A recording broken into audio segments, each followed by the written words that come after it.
Boa tarde, galera. Bom, eu tô aqui na minha casa, eu não saí ainda pra fazer alguns trabalhos que eu tenho que fazer na rua, porque eu tô trabalhando aqui. Então, assim, eu já estou há alguns dias já com isso na minha cabeça, coisas que aconteceu e eu queria falar. Mas eu já queria deixar bem claro que, assim, gente, não é todo mundo que vai fazer uma divulgação comigo, porque olha meu jeito, o jeito que eu corro, o jeito que eu... né? Às vezes a pessoa ela não se interessa por esse tipo de divulgação. E o que eu vou falar não tem a ver com isso e não tem a ver com ninguém, porque eu não quero ninguém pensando, ah, porque será que é? Não, não é será que é. Isso que eu tô falando, eu quero falar para outras pessoas, que isso chegue para outras pessoas, porque se você puder compartilhar, eu vou gostar, porque você vai estar falando isso para outras pessoas que vai ajudar a gente mesmo. Por quê? Porque eu recusei 4 trabalhos. E recusei porque eu não senti confiança. Eu recusei porque não foi oferecido para eu divulgar a verdade. Então eu vou falar, gente, eu só divulgo a verdade. Eu não divulgo mentira, eu não mascaro nada. Ah, porque eu não preciso nem de terno para apresentar o seu produto. Eu não preciso nem de uma bela camisa para apresentar a sua divulgação do seu comércio.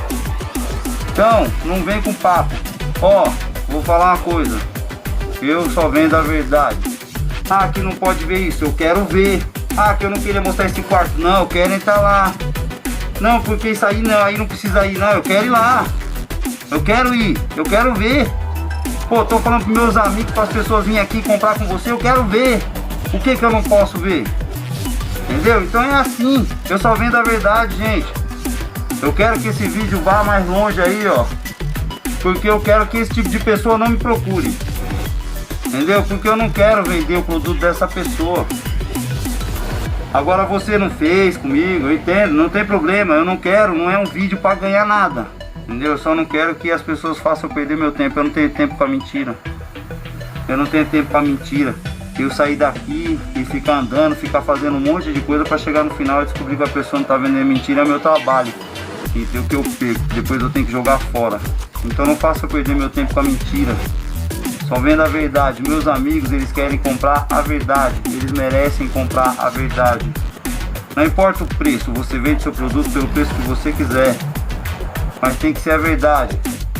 Tem que ser o produto certo, tem que ser as coisas certas, tem que ser... Se você falou que é novo, tem que estar novo. Se você falou que é bom, tem que estar bom. Porque eu vou fazer uma avaliação. Se eu achar que não tá bom, eu falo, cara, eu não vou falar disso aí não. Eu falo de qualquer outra coisa, mas disso aí eu não falo, porque eu não sinto confiança que isso aí tá bom. Eu não vou ficar fazendo propaganda mentirosa, entendeu? É isso. Gente, muito obrigado. Pronto, desabafei, eu estou melhor agora. Eu vou colocar um sonzinho, porque eu acho que fica mais legal, né, colocar um sonzinho. Obrigado aí, galera. Falou. Ó, se prepara que eu tô limpando a memória do meu celular. Vou sair com ele com 30 GB liberado para fazer filmagem. Cuidado.